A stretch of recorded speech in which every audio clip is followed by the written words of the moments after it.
ପୁରୀ ସ୍ୱର୍ଗଦ୍ୱାରରେ ଜଳନ୍ତା ଜୁଇରୁ ଉଠିଲା ଶବ। ଲୋକମାନେ କାଠ ଫୋପାଡ଼ି ଦୌଡ଼ିବାକୁ ଲାଗିଲେ। ସବୁ ଲୋକମାନଙ୍କ ପାଦ ତଳୁ ମାଟି ଖସିଗଲା। ସମସ୍ତେ ଭୟରେ ଥରିବାକୁ ଲାଗିଲେ। ଏମିତି ଅଘଟଣଟିଏ ଆଗରୁ କେବେ ବି ହୋଇନଥିଲା। ହଁ ବନ୍ଧୁମାନେ, ଆପଣ ଯଦି ଏହି ଛାତିଥରା ସତ ଘଟଣାଟିକୁ ଜାଣିବାକୁ ଚାହୁଁଛନ୍ତି, ତେବେ ଦୟାକରି ଏହି ଭିଡ଼ିଓଟିକୁ ଶେଷ ପର୍ଯ୍ୟନ୍ତ ଦେଖନ୍ତୁ।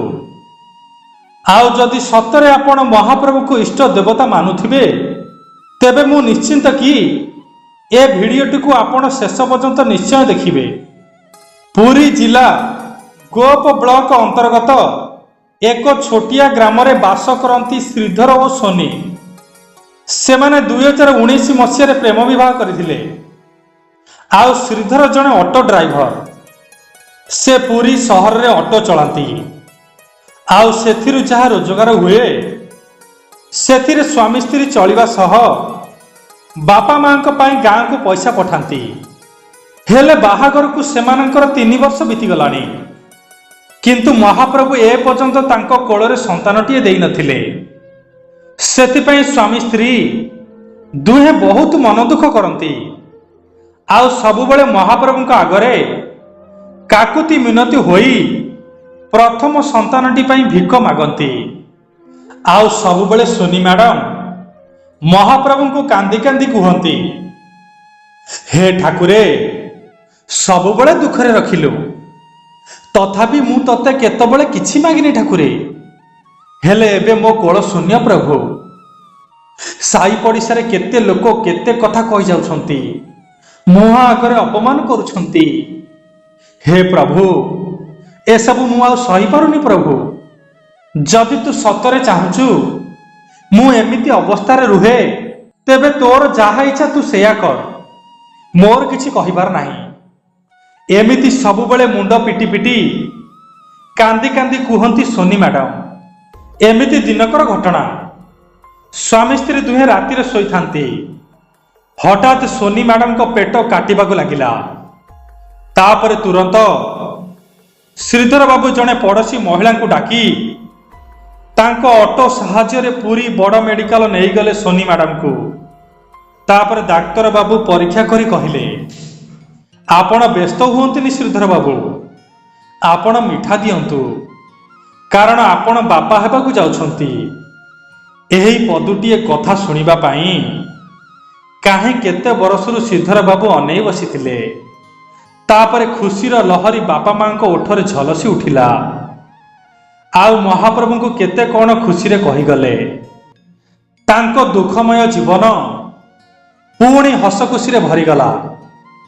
ଶ୍ରୀଧର ବାବୁ ତାଙ୍କ ସ୍ତ୍ରୀଙ୍କର ବହୁତ ଯତ୍ନ ନେଲେ, ଯେମିତି ସୋନି ମ୍ୟାଡାମଙ୍କର କିଛି ଅସୁବିଧା ନ ହୁଏ।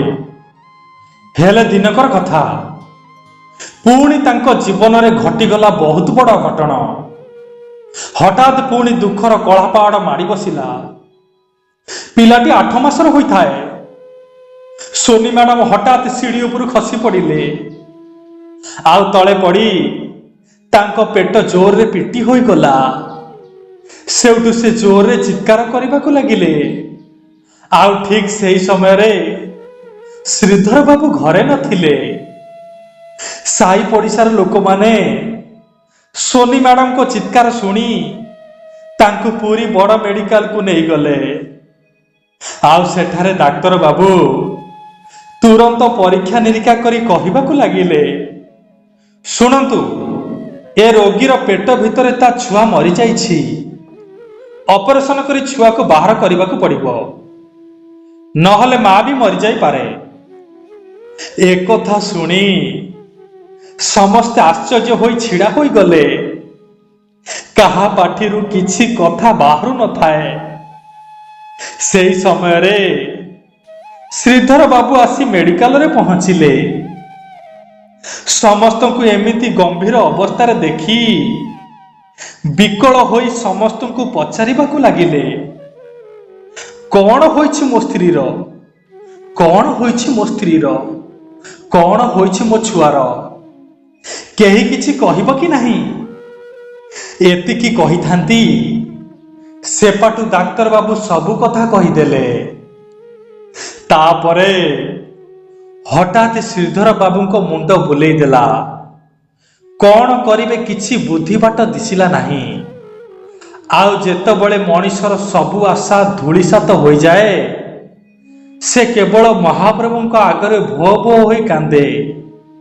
ଠିକ୍ ସେହିପରି ଶ୍ରୀଧର ବାବୁ ମେଡିକାଲ କାନ୍ଥରେ ମୁଣ୍ଡ ବାଡ଼ାଇ ବାଡ଼ାଇ କାନ୍ଦି କାନ୍ଦି ମହାପ୍ରଭୁଙ୍କୁ କହିବାକୁ ଲାଗିଲେ, ହେ ମହାପ୍ରଭୁ, ଏ କି ତୁମର ମାୟା ପ୍ରଭୁ, ଟିକିଏ ଖୁସି ଦେଇଛ କି ନାହିଁ?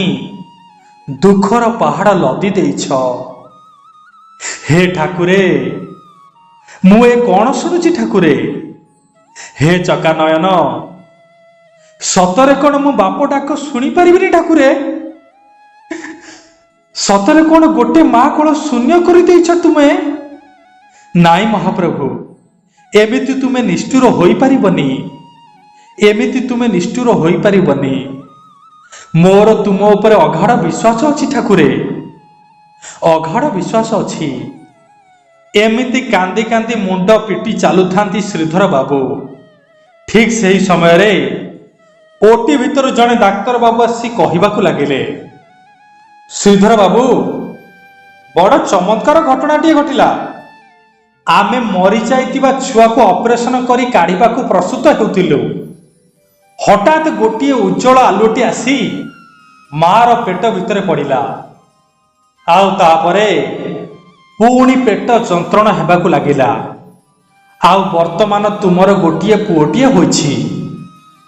ସତରେ ମହାପ୍ରଭୁ ଯଦି ଚାହିଁବେ ତେବେ ଗୋଟିଏ ମଣିଷକୁ ସ୍ୱର୍ଗ ଦ୍ୱାରା ଜୁଇରୁ ଉଠେଇ ଆଣିପାରିବେ। ଯଦି ସେ ନ ଚାହିଁବେ, ଆମେ ଯେଉଁଠି ବି ରହିଲେ ବଞ୍ଚିପାରିବା ନାହିଁ। ସେଥିପାଇଁ କଥାରେ ଅଛି, କରି କରାଉଥାଏ ସେଇ, ତା ବିନୁ ଅନ୍ୟ ଗତି ନାହିଁ। ସତରେ ବନ୍ଧୁମାନେ, ମୋ କଳା ଠାକୁର କାଳିଆ ସାଆନ୍ତର କିଛି ଦରକାର ନାହିଁ, ଖାଲି ଅଗାଢ଼ ଭକ୍ତି ଓ ବିଶ୍ୱାସ ଦରକାର। ସତରେ ମହାପ୍ରଭୁଙ୍କୁ ଯିଏ ହୃଦୟରୁ ବିକଳ ହୋଇ ନିଷ୍ଠାର ସହ ଡାକିଛି, ସେ ତାଙ୍କ ଡାକ ନିଶ୍ଚୟ ଶୁଣିଛନ୍ତି। ହଁ ବନ୍ଧୁମାନେ, ଯଦି ଏହି ସତ କାହାଣୀଟି ଆପଣଙ୍କ ହୃଦୟକୁ ଛୁଇଁଛି, ତେବେ ମହାପ୍ରଭୁଙ୍କ ମୁହଁକୁ ଚାହିଁ କମେଣ୍ଟ ବକ୍ସରେ ଲେଖିଦିଅନ୍ତୁ, ଜୟ ଜଗନ୍ନାଥ, ଜୟ ଜଗନ୍ନାଥ, ଜୟ ଜୟ ଜଗନ୍ନାଥ।